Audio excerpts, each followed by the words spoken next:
warahmatullahi wabarakatuh. Selamat pagi anak-anak Sholih dan Sholihah level 4. Semangat belajar kembali ya dengan mata pelajaran IPS tema 2 sumber daya alam. Sebelumnya sholat duha terlebih dahulu dan berdoa. Bismillahirrahmanirrahim.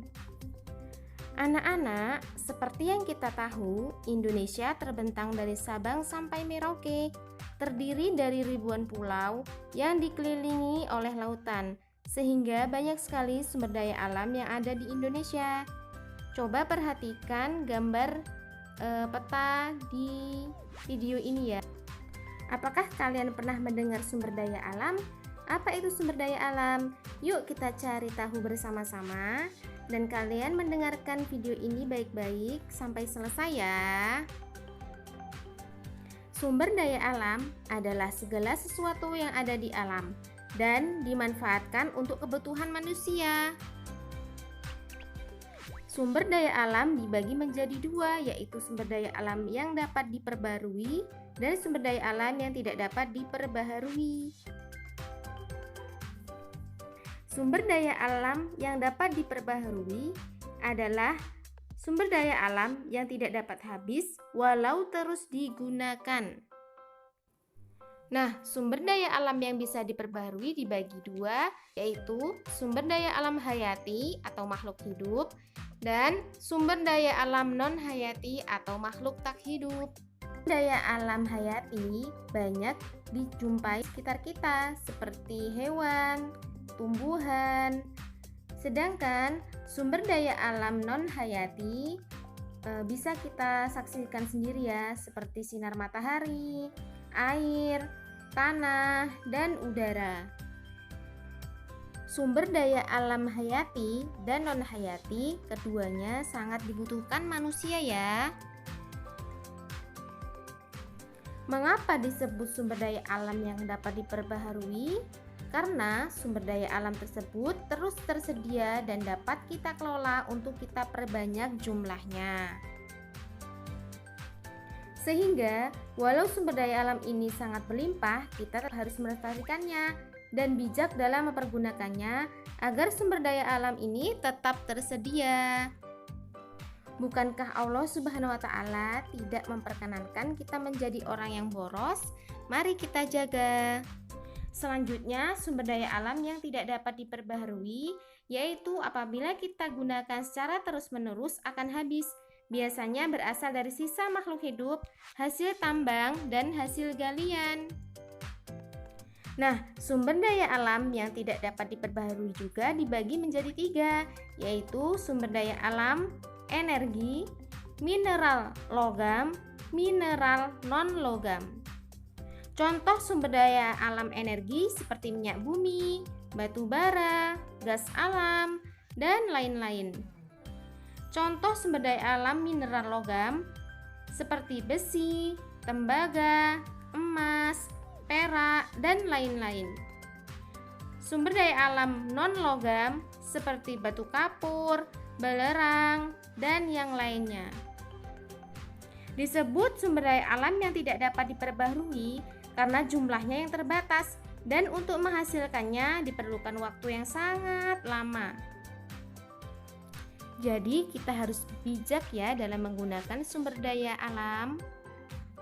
Kita akan bahas pemanfaatan jagung dalam kehidupan sehari-hari. Tanaman jagung termasuk sumber daya alam yang dapat diperbaharui. Tanaman ini banyak manfaat, misalkan sebagai bahan makanan pengganti nasi. Selain itu ada juga singkong ya. Selain sebagai bahan makanan, jagung mempunyai manfaat lain. Kita lihat ya, ada kulit jagung atau pembungkusnya itu, kemudian ada bonggol jagung. Itu kita bisa gunakan sebagai kerajinan dan juga hiasan. Sangat menarik sekali ya. Kita bisa membuat kerajinan yang sangat bagus. Sumber daya alam berdasarkan kondisi di Indonesia. Karena Indonesia mempunyai banyak perbedaan dan juga menjadi negara kepulauan terbesar di dunia, setiap pulau memiliki sumber daya alam yang tidak selalu sama. Hal ini disebabkan oleh adanya perbedaan kondisi alam.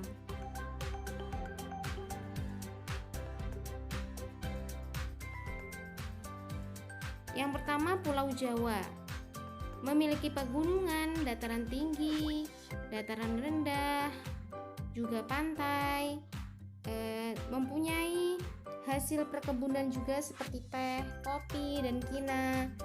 Dan Pulau Jawa juga merupakan lahan persawahan yang sangat subur.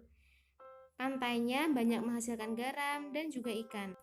Selanjutnya Pulau Sumatera yang memiliki banyak pegunungan, dataran tinggi, dataran rendah, dan juga pantainya. Hasil tanaman budidayanya seperti kopi, lada, coklat, tembakau. Hasil tambangnya seperti timah, batu bara, dan juga minyak bumi. Selanjutnya Pulau Kalimantan. Pulau Kalimantan memiliki banyak hutan yang sangat lebat. Sumber daya alamnya seperti kelapa sawit, pohon karet, pohon rotan. Pohon rotan banyak diolah menjadi kerajinan mebel untuk meja, kursi, dan hiasan yang lain. Kemudian Pulau Sulawesi. Pulau Sulawesi banyak menghasilkan barang tambang seperti aspal yang digunakan untuk jalan raya dan sumber daya alam lainnya seperti jagung, dan pantainya banyak menghasilkan pohon kelapa. Di sepanjang Pulau Sulawesi banyak ditanami pohon kelapa ya. Selanjutnya Pulau Papua. Sebagian besar Pulau Papua masih berupa hutan. Di sana banyak terdapat tanaman sagu. Tanaman sagu digunakan sebagai pengganti nasi. Papua kaya akan barang tambang. Contohnya seperti emas yang ada di PT Freeport. Manfaat sumber daya alam untuk kesejahteraan masyarakat. Kita bisa lihat ya, di gambar tersebut ada berbagai macam buah-buahan, sayur-sayuran, umbi-umbian. Itu memiliki banyak sekali manfaat. Karena banyak sekali mengandung vitamin dan juga protein yang tinggi untuk kebutuhan manusia.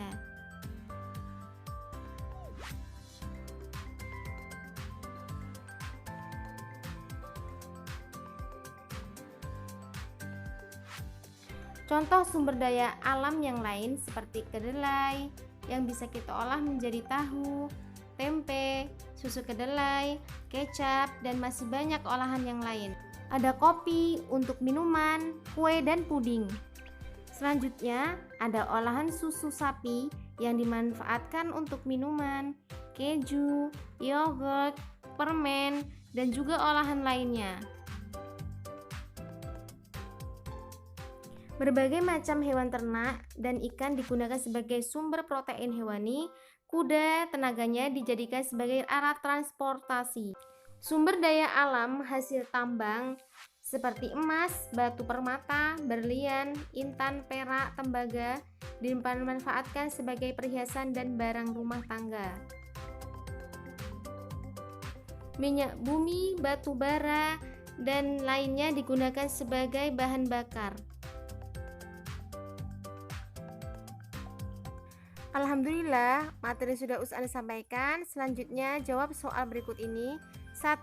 Sebutkan contoh sumber daya alam hayati dan non hayati, masing-masing 2 contoh. 2. Sebutkan 2 contoh sumber daya alam energi. 3. Barang tambang emas banyak terdapat di pulau.